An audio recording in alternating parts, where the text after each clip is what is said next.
I chose tiny home living because essentialism is my nature. I chose clever because it's beautiful, it's spacious, it's me. My name's Brad. Come and check out my tiny home. The dimensions are, by my foot measurement, it's 8 feet wide and it's 28 feet long. In terms of dimensions and layout, I wasn't looking for size as much as I was looking at the functional usability of the space and then the beauty of it. So beauty and function are super, super important to me. So you can see here with all the light surfaces, there's a feeling of spaciousness. There's a utility in terms of using all this space and then all this space, which other tiny homes did not offer. And then just the flow of the design where we have the living area over on one end, the kitchen area in the center, and then over on the back end is the bathroom area, which is also absolutely gorgeous. I'm gonna show you that later. It's my little jungle. Welcome to my kitchen. It's so beautiful and awesome. I love this whole sink area, especially this faucet. Just the design of it is beautiful. It's functional. There are various attachments to the sink. It's a huge farm sink. Over here we have the prep area, and then we have an induction cooktop. So what's so convenient about using the kitchen space is that I have my spices right here. I have my oils up here. So this is what's great about tiny home living, is that everything is within arm's length, especially if you have long arms like I have. As you can see, there is ample space for storing your kitchen stuff. I have lived in a lot of different types of homes, conventional single family homes, and it didn't have this much counter space. So here in this 220 square foot area, it is the most functional kitchen, like restaurant quality, that I've ever worked in. And it's also beautiful, and it's quartz, so it's hard to mess up. When it came time to choose, do I want an oven here, or do I want space to put my one saucepan and my wok, I opted for the latter, because that's what works for me. I've been cooking for 50 years. I know what I need. The other thing has to do with energy use. If I'm not gonna use an oven, but someone else may use an oven, why would I choose an oven that I'm not gonna use for resale value? Because when I was looking at other houses, that was one of the first questions, oh, what do you think about the next person who's gonna buy it? I don't think about the next person who's gonna buy it, because no one else is gonna buy it. This is my home that I'm gonna live in until I don't live anymore. The other thing that's so great about this kitchen is this. So there are windows right next to the countertop. I have never been in a kitchen where almost the entire area, so this is around 8 feet long, is illuminated by natural light. So just the joy of cooking, which I have in my heart. I get to look out and see greenery, and if I crouch down a little bit, then I can see some mountains. This is one of the greatest features compared to other tiny homes that I looked at. They do not have all of this natural light right on top of where it needs to be most, which in my view, which needs to be the kitchen. The other thing I was considering when I looked at other tiny homes was scale. If there's an enormous refrigerator in a tiny home, it seems that it's off scale, and that doesn't work for me just in terms of aesthetics. And in terms of functionality, this refrigerator is the perfect size. The freezer is a little bit larger than I really need, but it's not too much larger like a conventional refrigerator. One of the first things I do when I set up a kitchen is to create an area for composting and recycling and actual waste products. I am happy to report that after a month, this is filled mainly with plastic wrapping. It takes a month to fill one bag. I have a bag that's a paper bag to put in paper products. So what I love to do with composting is I take my food waste, chop them up small, and I take it outside, and then I have a composting area outside that works really great.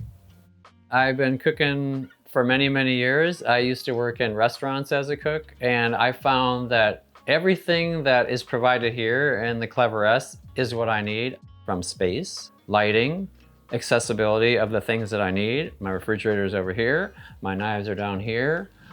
My range is right here. My fan goes out. It's awesome. It's everything that I want. It's everything that I need, and it's beautiful to boot. So what's great about the way this tiny home is in terms of its rectangular size is that there are little transition points. So over here is the kitchen, and then right here demarcates the transition. We have these nice wood hues, and then you can see in what I've chosen here, it feels like the living room. So we've got some artwork, we have a lamp. So what's really cool about this transition spot is its usability as a desk area. Ostensibly, there can be a chair here. I don't want a chair because I like to work standing up. But down here, there is storage where I have my remote controls. I have books there. I have my journals there. And here's a little tip that I thought of just by needing something to step on because I don't have a stool and I don't have a chair. This is my box with all the files in it that I use. So everything is organized that way. So all I have to do is take this over if I want to reach up here. So I step on it carefully on the edges, and then you can see that this is now a stool, and then I put it back. And then I like that it's out of the view plane and it's out of the way, because I just can't imagine, unless I have a round stool, something with a back would interrupt the line here. Welcome to the space that's many spaces. So you can see just right away that it's a greenhouse. So we have very happy plants here. The next thing you can see, it's like the cozy zone with all these pillows. The next thing that you can see is that it's also the storage zone. So we have 1, 2, 3, 4 areas to store things in, and the areas are, this is around 6 feet long, goes back around 3 feet. So you have a very deep area to store stuff. I like to eat on the ground. I like to hang out on the ground. So it really works well for me to have this beautiful, cozy wool freeform rug here, which breaks up all the angularity and all the rectangles and the squares. So you can see rectangle, square, square, square. And then the other thing that I've done intentionally is to get textured fabrics that kind of soften the sharpness of this place. The other thing is that I have cute little cozy tuckaway zones. Over there is a place where you can put your drinks, and there's a USB port over there tucked next to the Murphy bed. So when you're sitting in bed, you have a place to put, let's say you're drinking some tea or something else. Right over there where I'm pointing is where my TV screen is. So I don't have to be looking at it. And I've never liked looking at TVs anyway. If I want to have this theater experience, totally can have it, right? We have a cute little area. I can make it dark, put the TV up, put the soundbar out, no problem. Remember, it's 220 square feet. It's not a long walk to get my soundbar over there on top of my refrigerator. The Murphy bed is just the most amazing feature ever because you don't even see it. There's a handle that you'll see that suggests like, oh, maybe it's a big closet. So when I pull down the Murphy bed, the production is, it takes maybe 2 minutes. Say goodnight to the plants, put down the Murphy bed. The Murphy bed's already made, so it's really the most genius invention ever, a Murphy bed. And this, by the way, I love, one of the many, many things I love about Clever is that this is not a piece of crap plywood Murphy bed. It is substantial, and it's a queen size. So what I love about the Murphy bed is that it disappears, whereas in other conventional houses, there's a bedroom, and how much of the time is spent in the bedroom is spent with the eyes closed, right? Like 8 hours with your eyes closed, and then all that space that could be used for something else. So this space is used for a lot of other things, and it also happens to double as a bedroom. So it's no hassle whatsoever to be pulling down a Murphy bed at all, and making it's no hassle. And let's say you're too lazy, like, oh my God, I'm so lazy, or I'm running late. You know what's great about a Murphy bed? You just put it up and you don't have to look at the mess. This is one of the greatest things about the Clever model. It's not made to have areas that you have visible clutter. Everything has a place, and a place for everything, as that saying goes. So the same thing goes for this Murphy bed. No hassle, very easy, high quality. You can have a mess in your bed, you know, pillows and sheets and blankets everywhere, no problem, out of sight. Another great feature of this awesome tiny home is all this storage space. I got my sweaters up there, I got my pants up there, and way at the top I have things that I don't use often. Here is a place where you can hang your clothes. So we got the hangers with the shirts and stuff in here. I like everything to be artistically beautiful. So I pull open a drawer, and just the way the things are organized is beautiful. And you can see what kind of clothes you have. I can see all my t-shirts in this one. So the other thing is, when dressing, it's important to have like a table or a counter area, right? So, oh God, I wish I had that. Well, yes, I do. It's right over here. Then you have a mirror right here if you want to look at your ensemble, your outfit. As we go back from this cozy, big embrace zone to this open space, So I'm a yoga instructor and a person who likes to move around a lot. So I can do my Qigong here. I can do my yoga asanas here as I put my arms out, reach up. Sun salutation, I have the space to do that here. I can roll out my yoga mat. It can fit here if I want to do yoga inside. And so what I like to have in my spaces in which I live are this indoor-outdoor interplay. So here we have another greenhouse area, just like in our little banquette seating area. So I chose to use this space, which is the wheel well, to use that as a plant shelf. And then it has sacred objects and beautiful objects that I've collected over the years. When I first got this, it was all a blank canvas, and the house kind of spoke to me like, oh, what would you like to have here? And it's like, plants. This could be used to put a table and things like that, but I don't want to compromise this open space feeling. This place is like healthy lungs. Lots of space to breathe and a lot of open circulation, and it's totally awesome.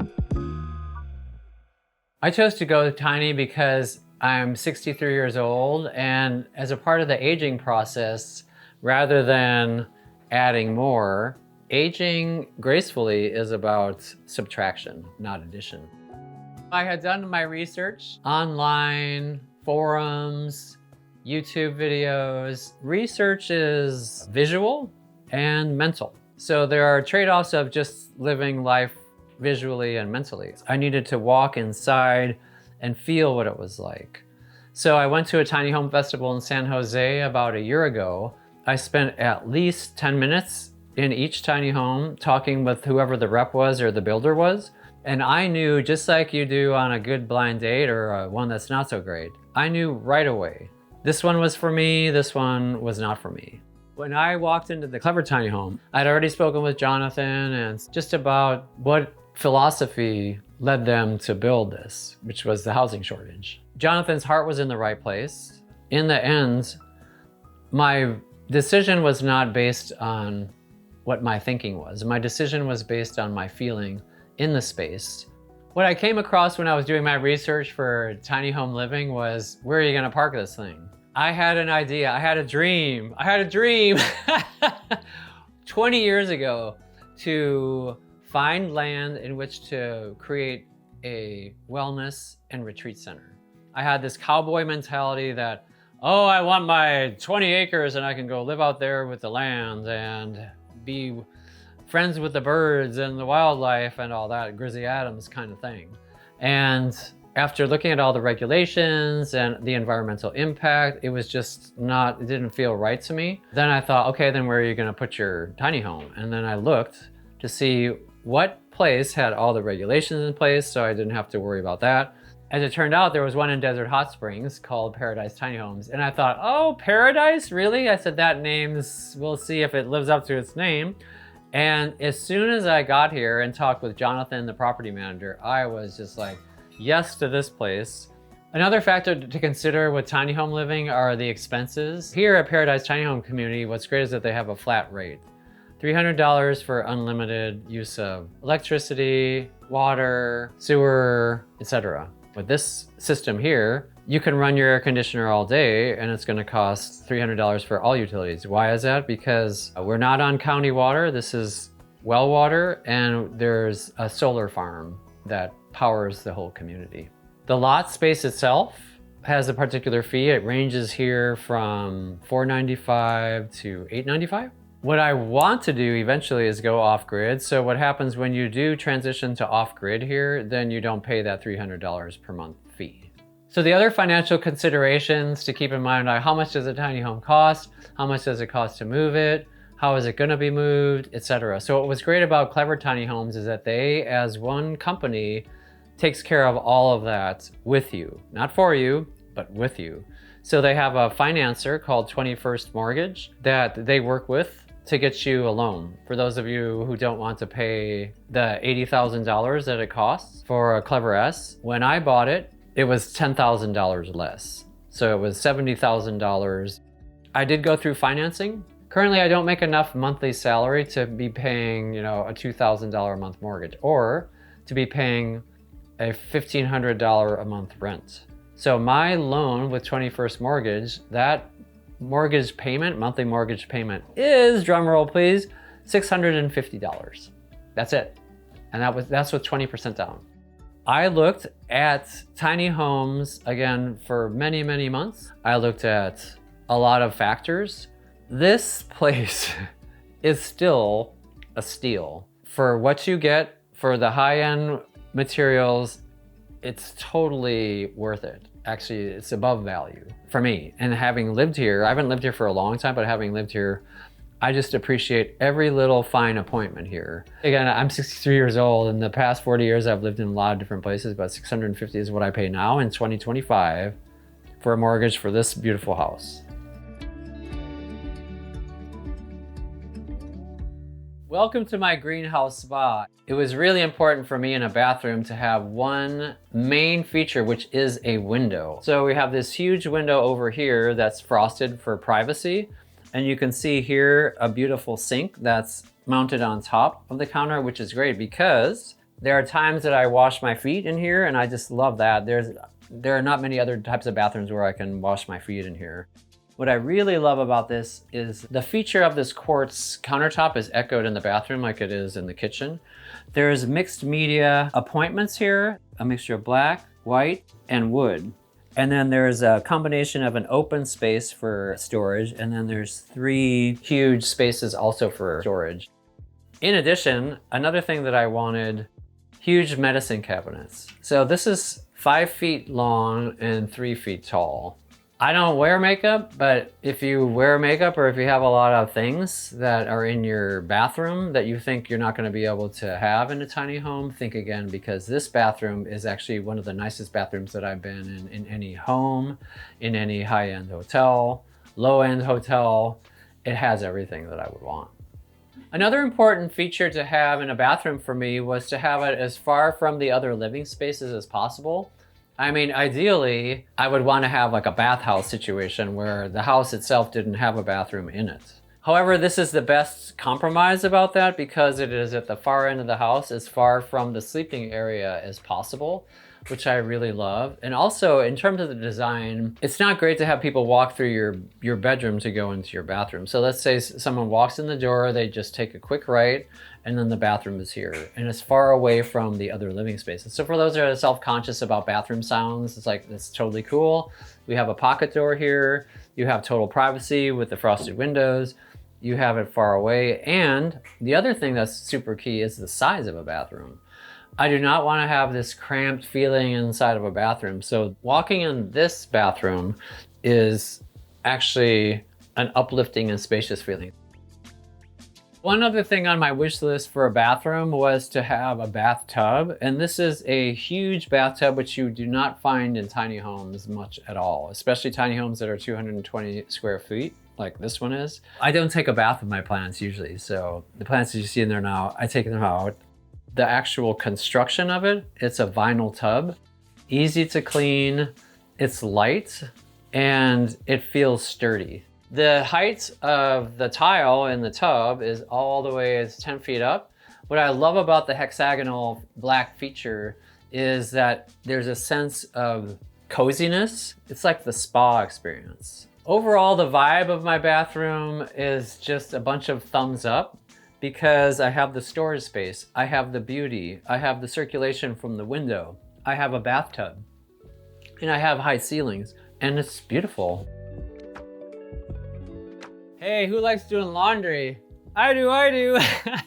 Who likes looking at their laundry machines? Most people don't. So another great feature of the clever tiny home design is that there's a nook right here where the washer and dryer can go. So I got a stackable one. Sometimes you see in tiny homes, there's an all-in-one. I did a lot of research about price, about whether it works or not. I opted for a stackable. And the way that, again, the genius, clever designers, it's the perfect height to have a stackable. Behind my stackable washer dryer is actually an air purifying system. Next to the air purifying system is this split. So it's the perfect design in the sense of you walk in, you're not seeing a washer dryer. Let's say that a lot of washer dryer problems are like, where do you put your stuff to fold after it comes out of the dryer? Well, you have a 12-foot countertop, y'all, that's not cluttered with your toaster oven and your air fryer and your crock pot. So you take it straight out from your dryer and you go right over there to where your clothes are gonna end up anyway, in your closet area. I mean, it's genius. What I love about this design is that it creates a transition zone, just like that transition zone on the other side from the kitchen to the cozy zone. We have a transition zone to the bathroom provided by the refrigerator Nook and the washer dryer Nook. If I were to choose one word that describes this whole tiny living, it's actually the name of my tiny home, because I like to name homes. It gives them more of a personal feeling. And that word is Santosha. Santosha is a Sanskrit word that has a lot of definitions, interpretations, and meanings. One of the main meanings of Santosha is peace. And within peace is expansive, not expensive, expansive beauty. So to live a life in a place, a dwelling that is peaceful, brings peace to my heart, it brings peace to my mind, and it brings peace to everyone with whom I come into contact, because I'm at peace, literally and figuratively. I'm at peace, I live in peace, and peace to all. Thanks for joining me on the tiny home tour of my Clever S. I definitely want to give a shout out to Clever S for creating such a beautiful space for me to live in. And also a big shout out to Paradise Tiny Home Community, where I ended up landing this beautiful tiny home with these beautiful views. I really feel super blessed and happy to be here.